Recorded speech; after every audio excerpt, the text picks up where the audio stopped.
I'm Greg Sizemore, president of the Construction Users Roundtable, commonly called CURT, and you are tuning in to another episode of Construction Connections powered by CURT.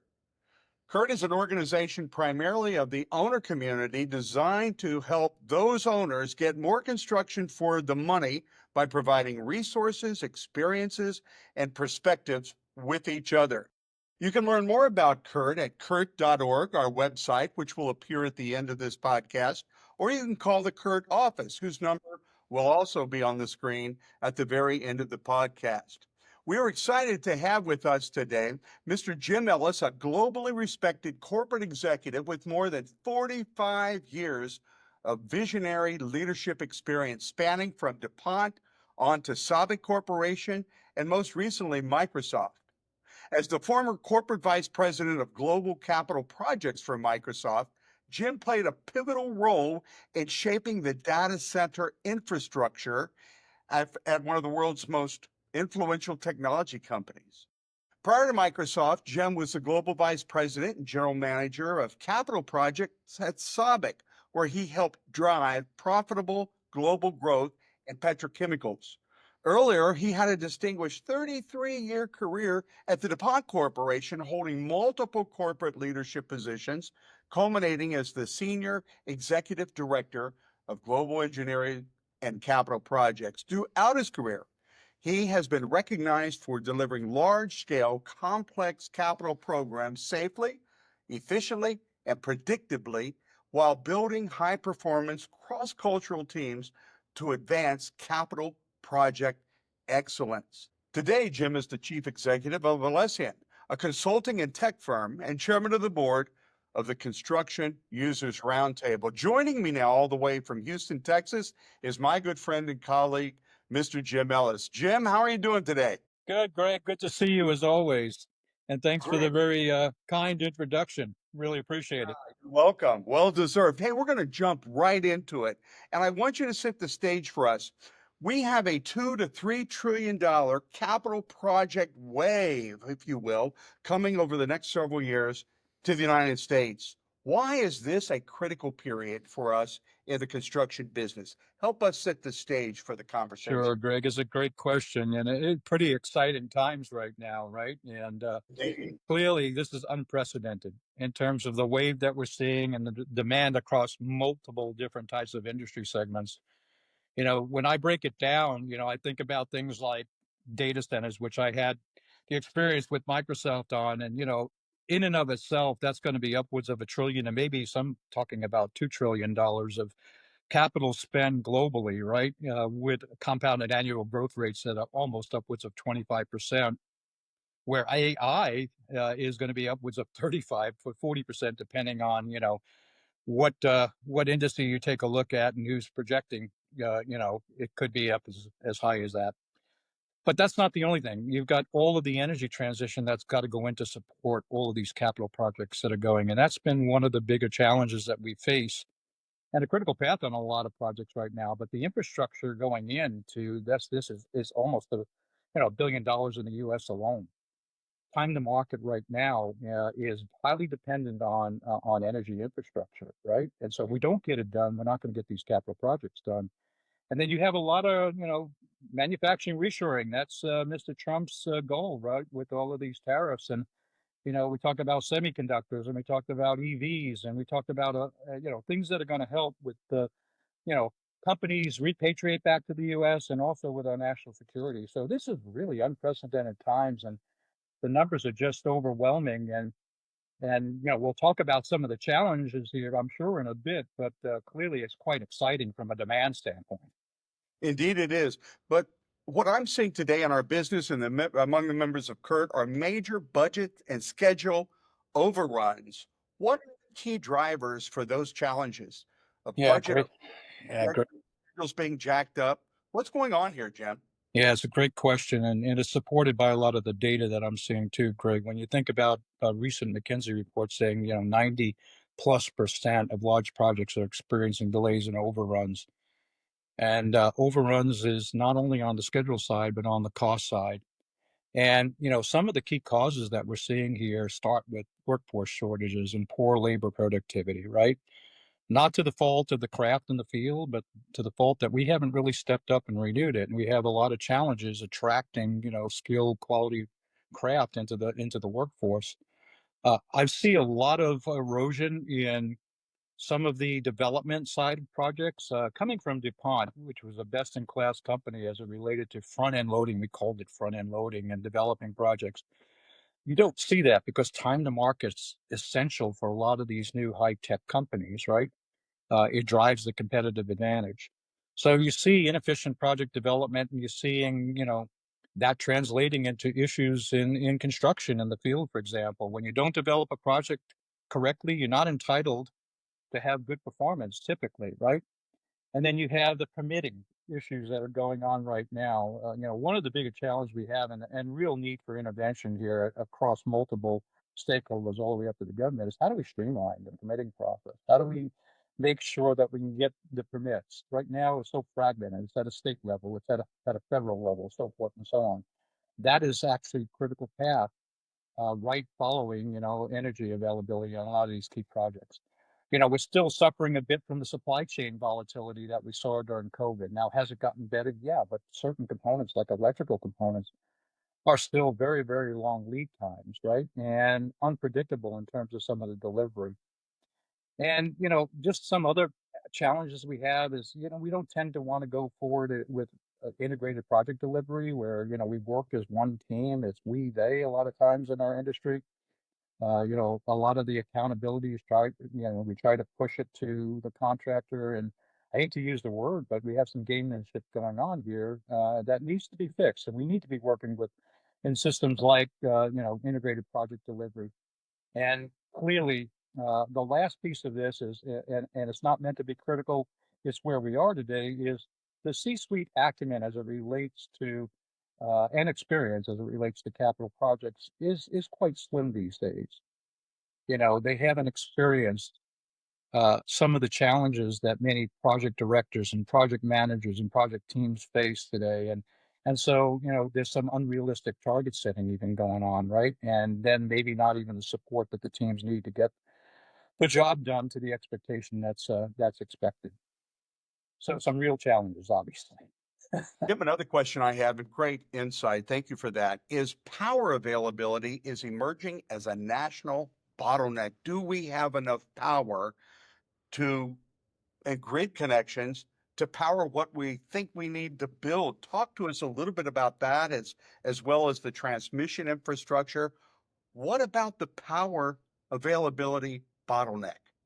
Yeah, let me set the context on this. So we are short, Greg, no doubt. And we're short to the extent that it's taking now upwards of 5 to 7 years on average. And this is out of a formal DOE report just issued in 2024 to actually get new power online. What I mean by online is just not generation, it's also transmission, right? Which is very, very critical. And a lot of this is translating into, you know, missing project deadlines, for example, that I described a little bit earlier. The US is going to need about 105 gigawatts net new energy by 2030, which is approximately 100 gigawatts per year. And if I go back historically, at best we've ever done is about 60. That just frankly isn't enough.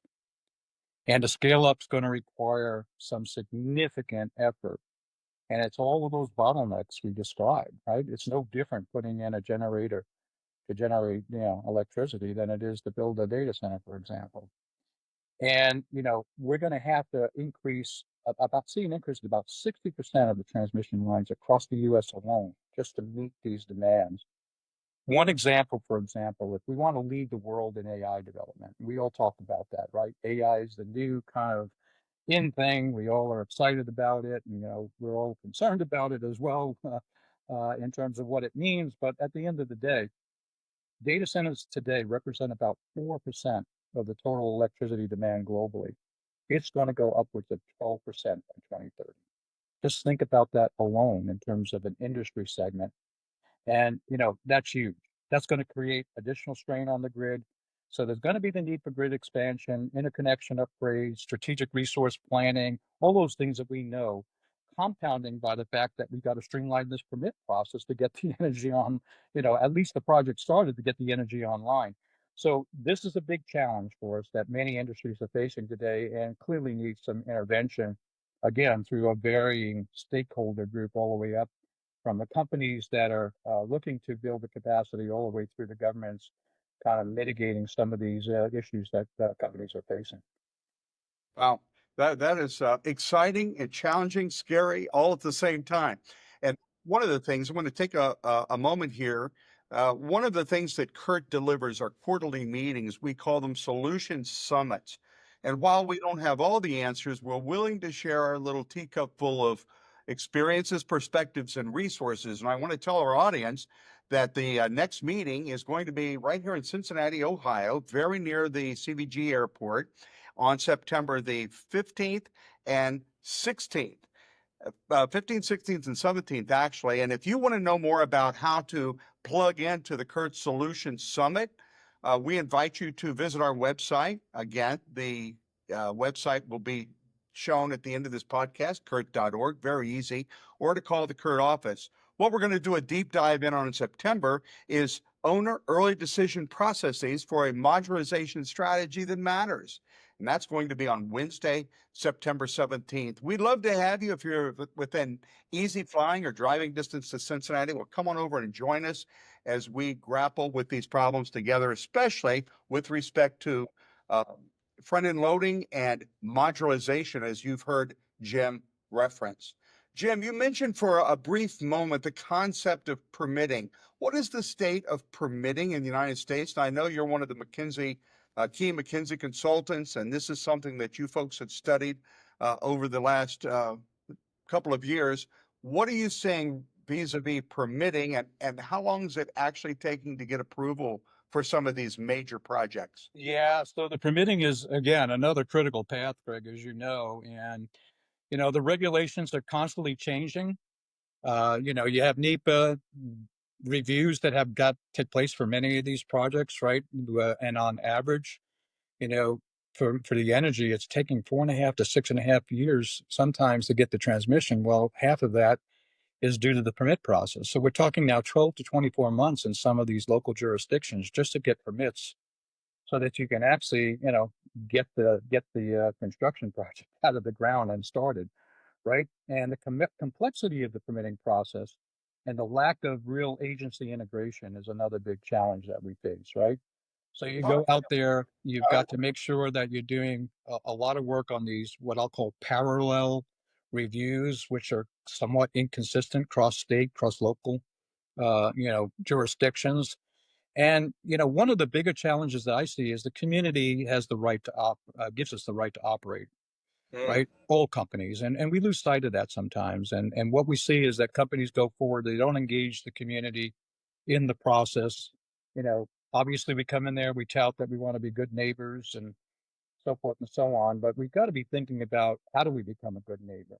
How do we get the support of the community and things like a permitting process? I mean, clearly that could be a challenge. I faced those personally across my career where, the community just wasn't quite aligned because we haven't engaged them in understanding the value. Well, we haven't created the value, frankly speaking, that we touted that we were going to create. So the community is an important part of that process as well. And early engagement is a critical success factor for a lot of projects to get that community support. So you mentioned community support, Jim. What role does corporate governance and policy making? You mentioned agency integration a minute ago, and I'm bringing up this whole concept of corporate governance and policy making. Where are the biggest levers that will move the needle, if you will, on this whole permitting issue? What can we possibly do about something that seems so gargantuan? So first we have to create awareness, Greg, right? I think that's one of the bigger challenges for us to create awareness with the various stakeholders that, we do have a lot of complexity in that process, right? And with the intent that we work together to try to streamline, right? If we want to make quote unquote America great again, we're not going to do that by delivering projects, in twice as long as they need to be, of which permitting is a critical path, energy is a critical path. There has to be some, what I'll call intervention. Government has got to step up here. They've got to basically come in and say, hey, you know what? We can't afford to build if we're not able to do it fast. The returns on our invested capital are just eroding significantly to the point where it doesn't make it lucrative for us as a company to do that. What do companies do? They offshore or they go someplace else. We don't want that in America, right? We want to do it to the point where we're supportive. We're breaking those barriers. So the intervention is important. Getting the various agencies to work together, streamlining the process, making sure we get on when there's what I'll call mission critical infrastructure that has to go in. We look for the opportunities to break the barriers through the various stakeholder groups. Streamlining is one of those, getting the support. Now, companies have a responsibility too to make sure that the information that's being shared is developed in a way that enables us to facilitate quickly through the process as well. So that's on both ends, right? You got to have the streamlining of the process, but you have to have the data that's necessary to support the process being streamlined and accelerating the actual permit. So we all have to work on it on our ends. And if we don't, it's just going to continue to be talked about as a critical path and not dealt with. So we have permitting issues, we have power grid issues, we have a tsunami of construction activities, and it seems like every evening on the news, the administration is bringing in new deals which appear to be positive, but how in the world are these projects going to be built? That's what we're discussing, of course, today. I'm also mesmerized every evening or on social media by the new developments in artificial intelligence, obviously known as AI. What is going to be the impact of AI in our business? This seems to be moving at lightning speed. How will it impact decision making at the corporate level for contractors and owners, Jim, in your opinion? Yeah, so technology is our friend, Greg. No matter what business you're in, we don't want to treat it as an enemy, right? Or a threat. And when I think about AI, I think about an enabler. And the enabler is enabling things like being more productive, being more efficient, enabling the utilization of real data that allows us to make good decisions across the board. Now, today, AI is in the very early stages of its development. We talk about it being mature. I'm sure they're all using ChatGPT, and we're getting value out of that. I personally am getting value out of that, in terms of helping me with my productivity. It's not necessarily replacing everything that we do, and I don't expect it ever will, in my opinion. Some areas it might, but not across the board holistically. But I see it again. I'll use the word an enabler. It's going to enable us to be more productive, more efficient, drive better results, better decision making. It'll bring together information, at least in part, to inform those decisions that we want to make. It's not in and of itself 100%. I think we can all attest to that today based on the current information that's available. It needs a tune-up, right? Humans are not going to go away. Humans still have got to do things like develop the AI models, develop the ability to take what information is there, build their own experience into those models, and eventually make it to 100% by a combination of the tool and the human. So to me, this is how I see this playing out. It has a huge benefit potentially in what we do in the capital project delivery process. Whether we think about digital twins, for example, and streamlining our ability to get engineering done, we talk about speed to market. Just one kind of awesome fact, when I think about, and I put it in the context of technology more broadly, Greg, I think about 3D, 4D, and 5D tools. Uh, the BIM model we talked about is a business information model, which goes back now the better part of 20 years. And integrating these tools together with AI could be really very powerful in terms of how we deliver. But today, just with the available technology that's out there in the market, the utilization in capital project delivery at best is at about 10%. Unbelievable. Yeah, It, unbelievable. it is truly unbelievable. A subject that's always been near and dear to my heart, my involvement with the University of Cincinnati and their College of Engineering is labor availability and workforce readiness. Uh, we've heard that the next new multimillionaire class are probably going to emerge not from lawyers or doctors or accountants, but from the trades.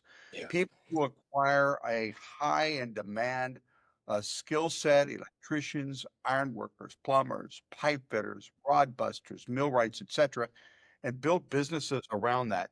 What is the reality on the ground today, and how is labor availability coupled with workforce readiness? And that also means, construction managers, civil engineers, project engineers, etc. What's the reality on the ground today of how this is affecting project delivery? Any ideas what we can do about it? Yeah. So, great question, Greg. And I mean, we at CURT have been kind of working at this for quite a period of time and building awareness about this. But frankly speaking, we've made some progress. And, this year is an all time high in terms of really a record in terms of construction employment at the craft level. We're up to 8.3 million in 2024. So, but not sufficient. We Let, still have huge gaps. We let- have somewhere between 3 to 4 million skilled labor short in the US today to build the infrastructure that's out there. that's And before all these predicted projects are coming to shovel readiness, if you will. yeah, yeah, it's having a huge impact on our ability to really deliver this infrastructure, Greg. And you combine that with the aging workforce. I can relate. At the end of the day, we're all trying to retire, but we're not able to retire in some cases, or do we want to retire because it's fun? But we think about not only the craft and the aging, but the declining apprentice inflow that Yes, we're seeing here because we haven't just been able to attract the younger generation into construction as a profession. that's And right. to your point, these are the future millionaires. I'm looking at when I came into the workplace, what craft we're making in the field, and I look at where it is today. For a very skilled electrician, you know, it's not as significant. This is a good career path for people and we just haven't done a good job of convincing the younger generation that it is a career path, and the blame's on a lot of us because we haven't been successful in doing it. And a lot of us as parents, we push our kids into universities. We want them to get technical degrees, yada, yada, yada. When, we can't kind of convince ourselves first and then convince our children second that, this is maybe not a bad thing to do. So I see huge opportunities here. Now, you talked about workforce readiness. So you have one component of workforce readiness, which is obviously the craft, because we can't get it done. This is where the rubber hits the road, mud on boots is going to take to get the work done in the field, right? We all know that. But there's also a big contingent of the technology side of things, which also is eroding in the US. When I think about, owners' teams on companies that have just been eroded to the point where you have minimum essential, quote unquote, fit for purpose resources sitting on an owner that's supposed to be providing oversight on the development of that project and that oversight in the execution phase, when a lot of that now is being pushed into other parts of the supply chain, whether that be OEM providers or general contractors or EPC firms or so forth and so on. And I see a decline in the number of actual students today that are going into technology fields and in the university. Engineering numbers are coming down in the US, right? Whether we think about chemical, mechanical, electrical, so forth and so on. So I kind of put this together and say, hey, you know what? We got to get ahead of this as well. We got to do something around the fact that we got to build this workforce capability and we got to enable it. And we got to partner again across the various stakeholder groups to make it happen. And I think we're at risk, if we don't step up to that today. Now, technology, you asked also about some solutions. Yeah, technology, again, is a friend. So there are some technology solutions that can be put, and we see a lot of really good technology being deployed in some areas like robotics, for example, AI, enabled robotics that are really helping to drive the things we talked about, productivity, efficiency, so forth and so on. And we see, that same opportunity because only 10% of technology being utilized. Imagine if we took that and just doubled it or tripled it. what benefits we would get.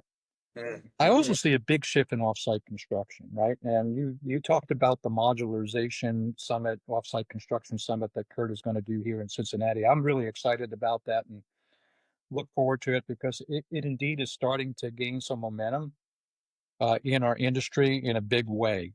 And in a big way is because of all of the bottlenecks we're talking about. I'm seeing offsite construction going on in data centers where, the technology is becoming so complex, we can't get the labor we need. The rack densities in data centers now are going upwards of kilowatts that we never seen before, which is complex to build, and the only way you can build it is in a controlled environment. I use that only as an example.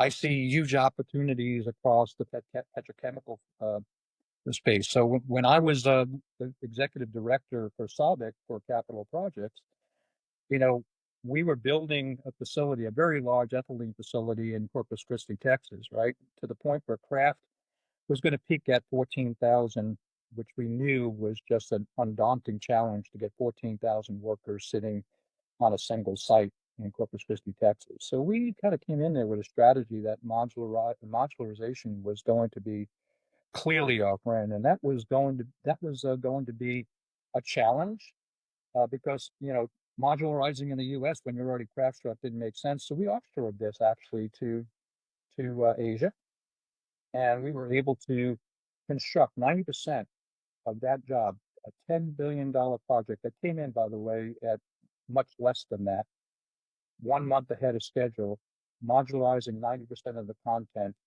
in Asia. It was lean. It was tack time delivery. We were 1 month ahead of schedule overall on that kind of a complex project, and we came in 25% lower in capital cost. And you attribute the contribution of modularization to that good result.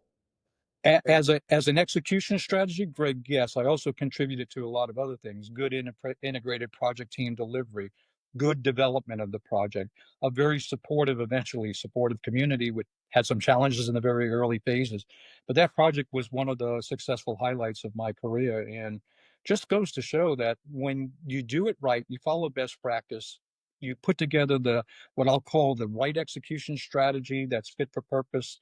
You integrate the team together, all being accountable and not just trying to push the accountability down the supply chain, and you work together truly as an integrated team, and you all have the same set of goals from a business perspective and a execution perspective, from a project perspective, so to speak, then you have the opportunity to really deliver something special.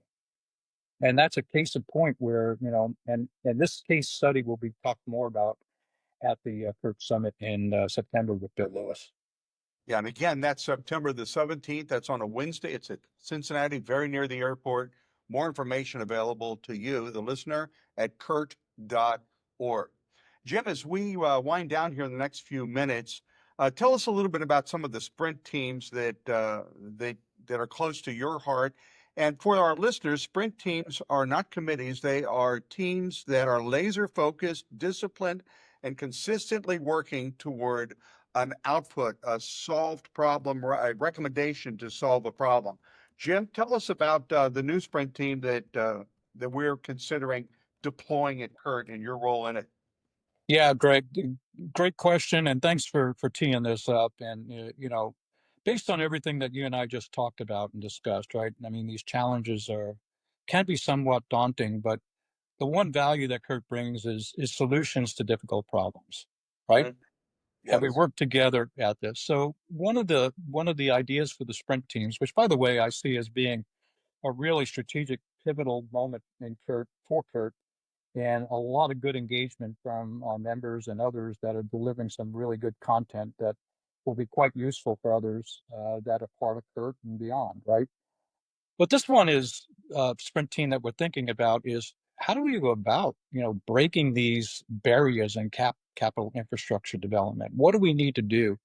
How do we start kind of catalyzing this whole stakeholder work together, right? Whether that be a federal, state, local, industry, corporations, local communities, so forth and so on, And how do we get them to systematically think about and remove the barriers? So creating awareness is step one. Step two is developing a strategy to take that awareness to solution, getting everyone engaged to kind of with a role that helps to break those barriers. And I believe that the only way that we're going to deliver $1 to $2 trillion, which is essential capital infrastructure today that we talked about, is by stepping up to this challenge. It's one thing to just espouse what our goals are relative to capital project demand and say we're going to build all this infrastructure. It's another thing to break the barriers to get it done and get it done to meet expectation, right? So, what are the focus areas of this sprint team? I think they're in the areas we talked about. We got to include things like workforce development to capture some of the opportunities we see out there in getting labor shortages with training and apprenticeships and maybe even visa reform. You know, we're all in the middle of that debate here in the U.S. right now, but it's certainly something that's important. And we got to step up and do that right.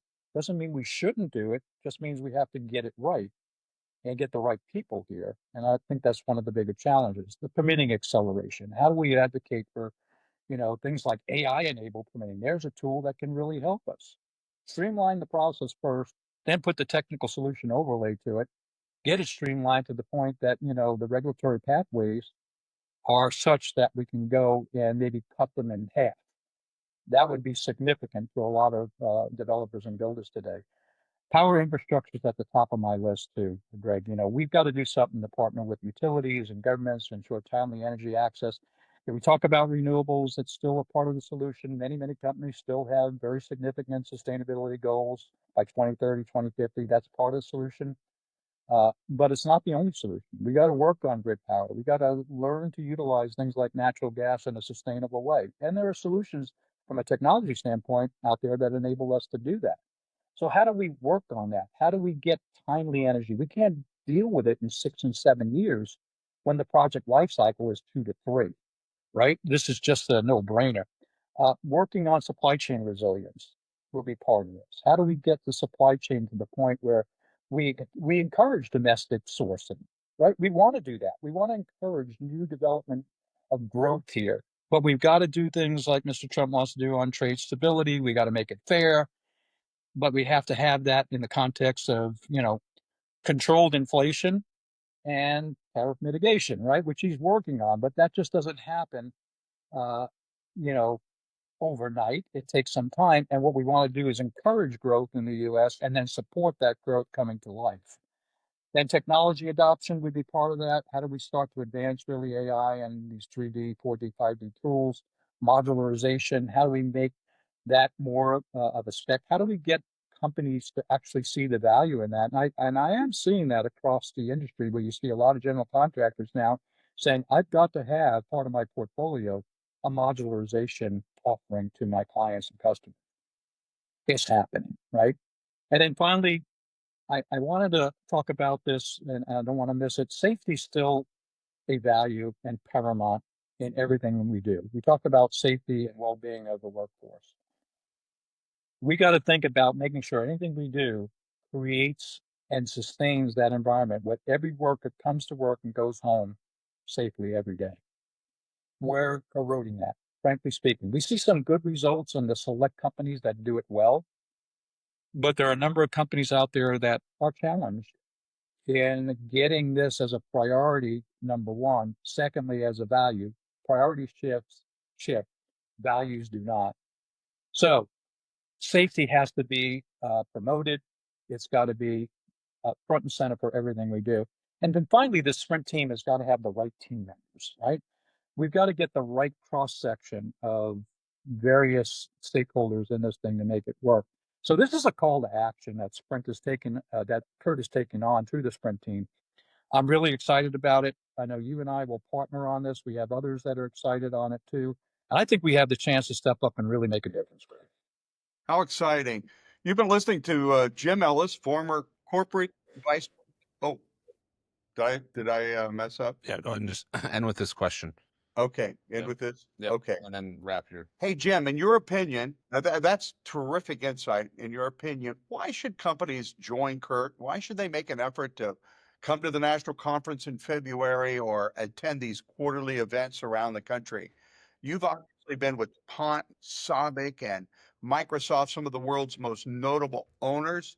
Uh, what have you seen as the value proposition for the Construction Users Roundtable? Yeah, so I've been with those owners, for a very long time, but I've been with CURT a very long time as well, Yeah, and really have extracted, great relationships through the CURT organization, extracted great value, great insights, um, and content come from CURT. And some of the tools that are out there are starting to really be embraced in ways like the labor management tools that were developed by CURT that are starting to help a lot of companies see what the issues are, but more importantly, step up to the mitigations that are going to be necessary to be, efficient and productive, and therefore deliver to stakeholder expectations. So CURT is kind of unique in it's kind of that playbook approach to getting the work done. And I go back to we work on things that matter for our industry, right? We solve problems that matter, and we try to do it together in a collaborative way. We bring the insights across a multitude of our members.